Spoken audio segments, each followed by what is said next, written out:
My golden brother commented on my new Porsche 911 picture, fake it till you make it. And my parents liked his comment, but they found out how real. My $2,700 support payments were when they ended. All right, Reddit. I need to get this off my chest because the past month has been absolutely insane. I'm 32, male, and I've been dealing with golden child syndrome my entire life. My brother Jake is 34, and honestly, the guy could probably burn down an orphanage, and my parents would find a way to blame the matches. Let me paint you a picture of how messed up my childhood was. When I was 7 and Jake was 9, we both entered the same science fair. I spent weeks building this volcano that actually worked, had the chemical reaction down perfectly, made this detailed poster about geological formations, even memorized a whole speech about tectonic plates. Jake threw together some baking soda and vinegar thing the night before with my mom's help. Guess who got the standing ovation at dinner? Jake. Because, and I quote my father, Jake shows such natural scientific curiosity. My volcano project got a polite nod and, that's nice, sport. That was pretty much the story of our childhood. Jake could phone it in and get praise while I busted my ass for basic acknowledgement. The science fair thing wasn't an isolated incident either. When I was in 4th grade, I taught myself to play guitar by watching YouTube videos and practicing for hours every day after school. My fingers were raw from the strings, but I was determined. I learned this whole song by Green Day and was so proud when I finally got it perfect. When I played it for my parents, my dad said, "That's loud," and went back to watching TV. 2 weeks later, Jake picked up my guitar, strummed a few random chords that sounded terrible, and Mom immediately starts going on about his natural musical ability and how maybe we should get him lessons. Lessons I'd been asking for since I started playing. But Jake gets the idea planted in his head, and suddenly it's all about nurturing his artistic side. The pattern continued through high school. Jake was decent at football. Not great, but decent. Made varsity as a bench warmer. Meanwhile, I was in robotics club, honor society, had a part-time job at the local hardware store, and maintained a 3.8 GPA. Every Friday night was about going to Jake's games to watch him sit on the bench while our parents cheered like he was Tom Brady. My robotics competitions? Sorry, sport. We're busy that weekend. I remember one specific robotics competition where our team made it to the state finals. I was the lead programmer and had spent months working on the code that controlled our robots' movements. We ended up placing 3rd out of over 200 teams, a huge achievement for our school. I was so excited to tell my parents when I got home, but they were having this elaborate discussion about Jake's performance in the homecoming game where he'd played for exactly 4 minutes. "That's great, honey," Mom said when I tried to interrupt with my news. "Jake, tell him about that block you made in the 3rd quarter." Jake launched into this detailed story about a play where he basically just stood in the right place while someone else did all the work, and my parents hung on every word like he'd just won the Super Bowl. My state-level achievement got a distracted nod. College was where things really got ridiculous. Jake went to State University on my parents' dime, changed majors 3 times, took 6 years to graduate with a degree in communications, and threw legendary parties. I went to community college first to save money, transferred to a decent 4-year school, worked nights at a warehouse to pay my way through, and graduated in 4 years with a degree in electrical engineering. The contrast in how our educational journeys were treated was stark. Every semester, Jake would come home with stories about his professors not understanding his creative vision, or how the coursework was beneath someone with his intellect. My parents would nod sympathetically and talk about how the education system wasn't designed for innovative thinkers like Jake. Meanwhile, I'm working 40 hours a week at the warehouse, carrying a full course load, and maintaining a 3.7 GPA in one of the most demanding majors at the school.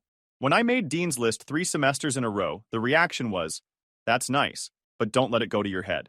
When Jake barely scraped by with a 2.31 semester, it was, "Grades don't measure intelligence. Look at all the successful people who were poor students." Jake's graduation party was this huge event. Catered, decorated, half the neighborhood invited. There was a banner, professional photography, even a slideshow of his journey through college that somehow made 6 years and 3 major changes look like evidence of his well-rounded character. My graduation? Dinner at Applebee's with them checking their phones the whole time. Sorry, Jake's having some trouble with his first job interview. He's nervous. Yeah, must be rough having everything handed to you. After college, I landed a decent job with an electrical contracting company. Nothing glamorous, but solid work with good benefits. The owner, an older guy named Frank, took me under his wing and taught me everything about the business side of electrical work. I learned how to read blueprints, estimate jobs, manage materials, deal with inspectors, all the stuff they don't teach you in school. Jake bounced between marketing jobs, usually lasting about 8 months before getting bored or having some conflict with management. Every time he quit, there'd be a family meeting about how the job market was tough and how creative types like Jake need time to find the right opportunity. These weren't getting fired situations either. Jake would just decide he was above the work or that his boss didn't appreciate his ideas. Me getting promoted to project manager after 18 months on the job? That's nice, dear. Jake getting fired from his fourth job in 2 years for showing up late consistently? It's so hard for sensitive souls like Jake in the corporate world. They don't understand artistic temperaments. I'll never forget the conversation I overheard between my parents about our respective career situations. I'd stopped by their house to drop off some documents I'd copied for Dad's taxes, and they were in the kitchen talking in what they thought were hushed voices. I'm worried about Jake, Mom was saying. He seems so lost. He just needs to find his passion, Dad replied. Not everyone is cut out for the corporate grind like our other son. Our other son. Not even my name. Just the other son. The implication being that I was somehow lesser for actually succeeding in the corporate world, while Jake's continued failures were evidence of his superior character. The real turning point came about 5 years ago when I started my own electrical contracting business. I'd saved up enough to buy some equipment, got my contractor's license, and started taking on small residential jobs on weekends while still working my day job. It was terrifying at first. I was basically betting everything on myself succeeding. My parents' reaction when I told them I was starting my own business? Don't be too disappointed if it doesn't work out, honey. Small businesses fail all the time. Jake's response? Must be nice to have such low overhead. I could never run such a small operation. Low overhead. Like that was an insult. Yeah, I was running lean, working 16-hour days, doing everything from estimates to pulling wire to bookkeeping. But I was building something. Every satisfied customer was a referral. Every job done right was reputation in the bank. Those first 6 months were brutal. I'd work my regular job from 7 to 4, then rush to job sites to work until dark, then come home and do paperwork until midnight. Weekends were completely consumed by work. I lost 20 pounds from stress and not eating regularly. My social life completely disappeared. But it was worth it when I landed my first big job, rewiring an entire office building downtown. The project was worth more than I'd made in 6 months at my regular job, and it opened doors to more commercial work. I was finally making enough to consider going full-time with my business. Meanwhile, Jake had moved back in with our parents temporarily while he figured things out. Temporarily ended up being 3 years. 3 years of him sleeping in his childhood bedroom, eating Mom's cooking, and pursuing various passion projects that never went anywhere. During this time, I was growing my business steadily. Started with just me, then hired my first employee, a young guy named Marcus who'd just gotten out of trade school. Then I brought on another electrician, an older guy with 20 years experience who'd been laid off from a larger company. We were getting bigger commercial jobs, developing a reputation for quality work and fair pricing. I was reinvesting everything back into the company, better equipment, more vehicles, building up our capabilities. But here's the thing about family dynamics. They're like concrete. Once they set, they're almost impossible to change. In my parents' eyes, I was still the try-hard younger brother who worked too much, and Jake was still the creative genius who just needed the right opportunity. The dynamics got even weirder when Jake finally moved out and got his own apartment. Suddenly, every family dinner was about how hard it was for Jake to adjust to living on his own, how expensive rent was, how the corporate world didn't appreciate his talents. I'm sitting there having just signed a lease on my first real office space, hired my 5th employee, and bought my second work truck. But somehow Jake's struggle to adult at 31 was the main conversation topic. I remember one particularly infuriating dinner where Jake spent 45 minutes complaining about how his landlord was unreasonable for expecting rent to be paid on time. Meanwhile, I'd just finished managing a project that involved coordinating 12 different tradesmen, dealing with 3 separate government inspectors, and coming in under budget and ahead of schedule. But sure, let's talk about Jake's rent drama. Then came the phone calls. Started about 2 years ago, usually from Mom. Honey, could you help Jake out with his rent this month? He's between clients. Or Jake's car broke down and he can't afford the repairs. Could you spot him the money? It was always presented as a loan, but we all knew Jake wasn't paying anything back. At first, it was small amounts. 200 here, 300 there. But it started adding up. Jake had this amazing ability to have emergencies right when he'd blown through whatever money he had. Dental work, car repairs, security deposits, credit card payments that he couldn't make. My parents would call me because they couldn't afford to help him, but somehow I could. The requests got more frequent and larger over time. What started as occasional small loans became a monthly expectation. Jake would call directly sometimes, usually with some sob story about how this or that expense was preventing him from getting back on his feet. If you could just help me with the deposit on this apartment, I'll be able to get a roommate and split costs. Or, my laptop crashed and I need it for this freelance project that's going to pay really well. The breaking point with the family financial dynamics came during one particularly brutal winter. Chicago got hit with this massive cold snap, temperatures dropping to -20 for weeks. My parents called. Their heating bill was outrageous. They were struggling to make their mortgage payment. Could I help just this once? These are people who'd owned their house for 25 years, should have had it paid off, but had refinanced multiple times to fund Jake's various adventures and their own lifestyle. I ended up paying their heating bill, $800. Then the next month, they needed help with groceries. Their car insurance went up and they were short. Then their property taxes were due and they hadn't saved enough. Before I knew it, I was essentially subsidizing their entire household to the tune of about $2,700 a month. $2,700. Every month. For people who constantly told me I should be more realistic about my expectations and not get too big for my britches. The crazy part? They never asked. It was always presented as this emergency situation where I was the only one who could help. Jake was always going through a tough time, or just about to land this big contract, or dealing with some personal issues. Meanwhile, I'm quietly keeping their lights on and their mortgage current. What made it worse was how they'd talk about money around me. Dad would complain about how expensive everything was getting, how hard it was to live on a fixed income, how young people today didn't understand the value of a dollar. This, while I'm literally paying for their groceries and utilities. Mom would make comments about people who flash their money around and how important it was to stay humble and not get above yourself.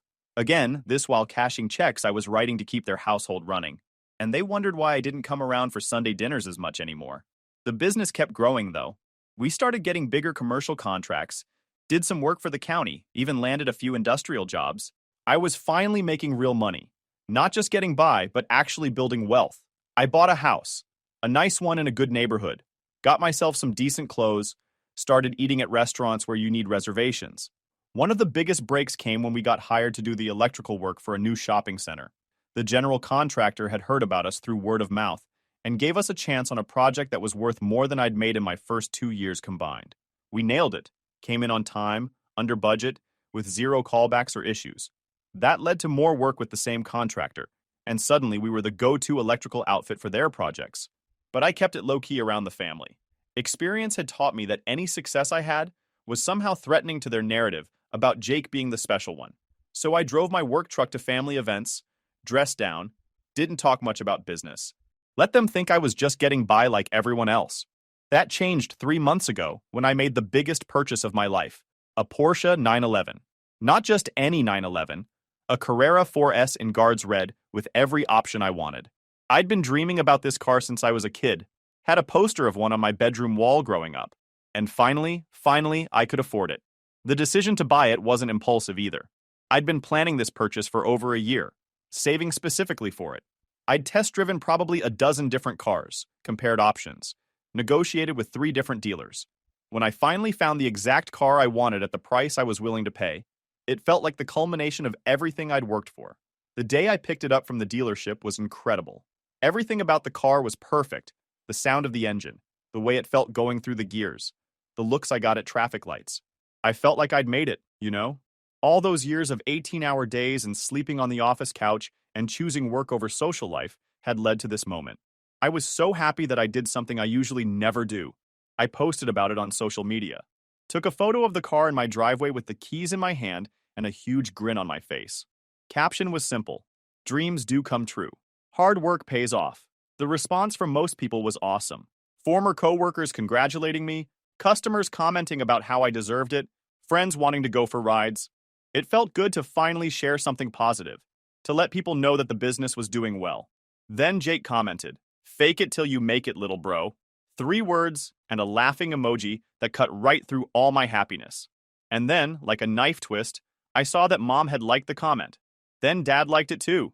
My own parents liked a comment calling my biggest achievement fake. I stared at my phone for probably 20 minutes, just processing what had happened. Here I was, sharing the proudest moment of my professional life, and my family's response was to mock it.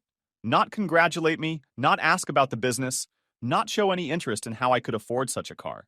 Just assume it was fake and publicly humiliate me for having the audacity to share my success.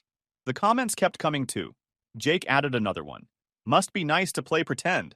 Mom commented with a concerned face emoji and, honey, I hope you're being responsible with your money.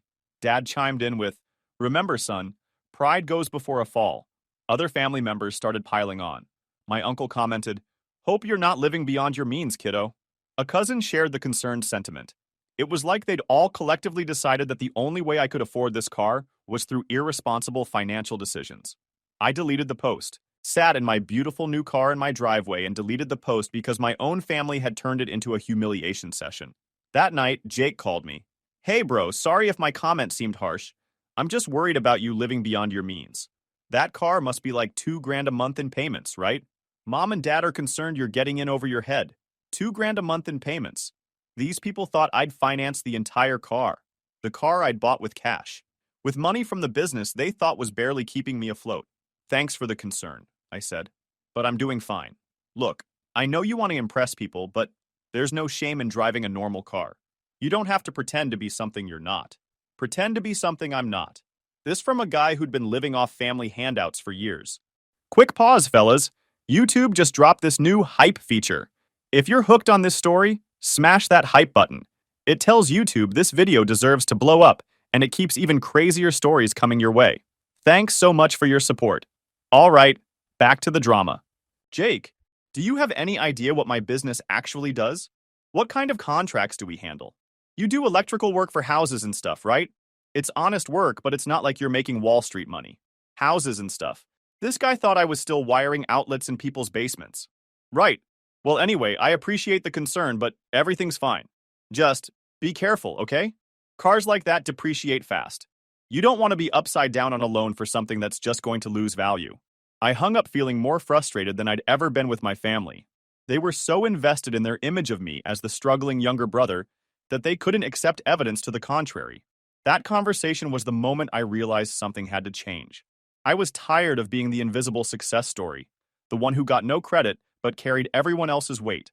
I was tired of my achievements being dismissed while Jake's every stumble was met with sympathy and support. But I also realized something else. If they thought my success was fake, what would happen if my very real support disappeared?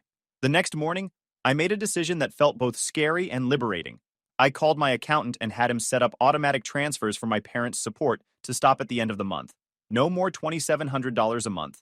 No more emergency bailouts for Jake. If they thought I was barely scraping by, then I'd let them figure out how to scrape by without me. I also started documenting everything. Every payment I'd made over the past 2 years. Every emergency I'd covered. Every time I'd quietly kept their household running. The numbers were staggering. In 2 years, I'd given them over $60,000. $60,000 that they'd somehow forgotten about while mocking my Porsche as fake. My accountant, a guy named Steve who'd been helping me with business finances for 3 years, couldn't believe it when I showed him the records.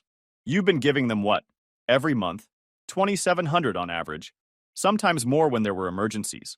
Do you realize that's $32,000 a year? You could have bought another Porsche with that money. Steve helped me organize everything into a clear record. Bank transfers, checks, Venmo payments. It was all there in black and white. A pattern of financial dependency that had been hidden under the guise of temporary emergencies and short-term loans. The first sign something was wrong came about a week after the payments stopped. Mom called, sounding stressed. Honey, we're having some computer problems with our bank account. The automatic payments aren't going through for some reason. Could you take a look? Computer problems. Right. Sorry, Mom, I'm swamped with work. Maybe Jake could help you figure it out. He's good with technology stuff. Well, he's been very busy lately with his new project.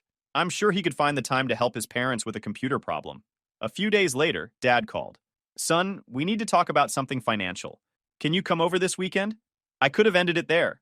Gone over, had the conversation, maybe worked something out. But I was curious. How long would it take them to realize their struggling son had been keeping them afloat? How would they explain needing help from someone whose success was fake? Can't this weekend, Dad. Big project deadline. Maybe Jake could help with whatever it is? Jake doesn't really understand financial matters. The irony was almost too much to bear.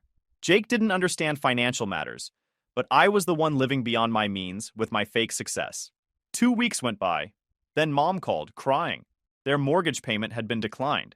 The bank was sending notices. They didn't understand what was happening. Could I help them figure it out? That's terrible, Mom. Maybe Jake could loan you guys the money. I'm sure between his marketing consulting and his creative projects, he's doing pretty well. Silence on the other end of the line. Well, Jake is still building his client base. I thought he had that big campaign he was working on. That didn't work out. 3 weeks in, Jake called. Dude, what's going on with Mom and Dad? They're freaking out about money all of a sudden. Did something happen with their investments or something? I don't know, man. I don't know. Maybe you should help them out if they're struggling.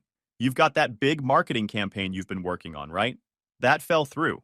But seriously, they're talking about maybe having to sell the house. They're scared. That's rough. But I'm sure between all of us kids we can figure something out, right? You and I can probably pool our resources and help them. More silence. I don't really have much in savings right now. Oh, well, maybe you could pick up some extra work. Get a second job? That's what I did when I was struggling. The parallel wasn't lost on him. He'd spent years treating my financial help as a given, while dismissing my success as fake. Now that he was being asked to contribute, suddenly the reality of the situation was becoming clear. A month after the payment stopped, I got a call from Dad at 11 o'clock at night. He sounded defeated in a way I'd never heard before. Son, we need help. The mortgage company is starting foreclosure proceedings. Our credit cards are maxed out. We're looking at losing the house. I know you don't have much, but anything you could spare? This was it. The moment of truth. Dad, I need to ask you something first. Do you remember Jake's comment on my Facebook post about the Porsche being fake? What? Son, this isn't the time for social media drama. We're about to lose our home. And you liked that comment. You and Mom both liked it. He was quiet for a long moment. We worry about you living beyond your means. Living beyond my means. Dad, do you have any idea what my means actually are? You do electrical work?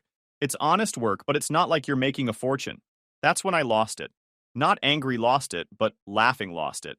The kind of laughter that comes when something is so absurd you can't process it any other way. Dad, for the past 2 years, I've been giving you and Mom $2,700 a month. Every month. $64,000 total. What are you talking about? The heating bill. The mortgage payments when you were short. The property taxes. Jake's rent money. His car repairs. The groceries. The credit card payments. All of it. That was me. The silence stretched so long I thought he'd hung up. That's not possible. I can send you bank statements if you want. Every transfer, every payment, every time you called with an emergency. My struggling electrical business has been keeping you afloat for 2 years. But you drive that old work truck. You don't live like you have money. Because every time I've ever succeeded at anything, this family has either ignored it or found a way to make it about Jake. So I learned to keep my success to myself, which worked out great when you needed help paying your bills, but apparently not so great when I wanted to share something that made me happy. I could hear him breathing heavily on the other end of the line. The Porsche, I continued, cost $87,000. I paid cash, from my fake business that doesn't make real money. Son, no, Dad, I'm done. You want to know what's really fake? Pretending to care about your kid only when you need something from him. Jake's comment was bad enough. But you and Mom liking it? That was you telling me exactly how you see me. We didn't mean it like that. Yeah, you did. And that's fine. But here's the thing. If my success is fake, then my very real money can go somewhere else. The house payments, the emergency loans, all of it. It's over. Please, you don't understand. We'll lose everything.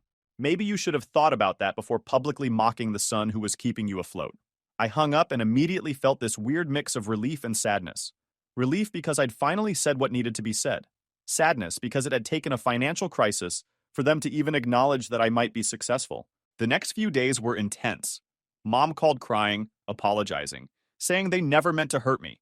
Jake called demanding to know what I was doing to the family. You can't just cut them off. They're our parents. Like you've been helping them, Jake? I don't have the money you have. Funny how you know I have money now. Look, I'm sorry about the Facebook thing. I was just joking around. I didn't know you were actually doing well. You didn't know because you never asked. None of you did. You just assumed I was barely getting by because that fit your narrative better. Dad called and asked if we could meet in person. I agreed, mostly because I was curious what he'd say face to face. We met at a coffee shop near my office. Dad looked older than I'd ever seen him, worried in a way that made me feel bad, despite everything. Son, I owe you an apology. Yeah, you do. We've been taking you for granted. All these years we thought Jake needed more support because he was struggling, but we never noticed how well you were doing because you never made a big deal about it. I made a big deal about the Porsche. Look how that went. He winced. That comment, we were just surprised. We had no idea you were doing so well. We thought maybe you'd made some impulsive decision and were going to regret it. Dad, my business does about $2 million in revenue a year. I employ 12 people. I own my house outright, no mortgage. I have more in savings than you've made in the last 5 years combined. But somehow Jake's artistic temperament is more impressive to you than me building something from nothing. He stared into his coffee cup for a long time. We messed up. Your mother and I, we messed up badly. We got so focused on helping Jake figure things out that we didn't see how capable you'd become. And we definitely didn't realize you'd been the one keeping us afloat. For 2 years, Dad. 2 years of pretending everything was fine while I paid your bills. Why didn't you tell us? That was the million-dollar question, wasn't it? Because every time I've ever accomplished anything, this family has found a way to minimize it. So I learned to help quietly and succeed quietly and just accept that Jake's the star and I'm the supporting actor. But I'm done with that role. What do you want from us? I want you to treat me like your son instead of your ATM. I want Jake to acknowledge that his lifestyle has been subsidized by everyone else for years. And I want you to figure out your own finances instead of assuming I'll always be there to fix them. And if we do that, I thought about it. Despite everything, I still loved them. They were still my parents. But the relationship had to change. Then maybe we can rebuild this. But it starts with respect. Real respect. Not just when you need something from me. We talked for another hour. He asked about the business. Really asked. For the first time in years. Wanted to know how I'd grown it. What my plans were. How I'd learned to manage employees and contracts and all the stuff he'd never shown interest in before. When I showed him pictures of our latest commercial project, a complete electrical retrofit of a manufacturing facility, his eyes got wide. You did all this? My crew did the work. I designed the system and managed the project. This is really impressive, son. Hearing that from him, finally, was better than I'd expected. But it also made me realize how much I'd been missing all these years. How hungry I'd been for that acknowledgement. The conversation continued, and for the first time in probably a decade, we talked about my life, my goals, my challenges as a business owner. He asked intelligent questions about cash flow, employee management, insurance costs, stuff that showed he was actually listening and trying to understand.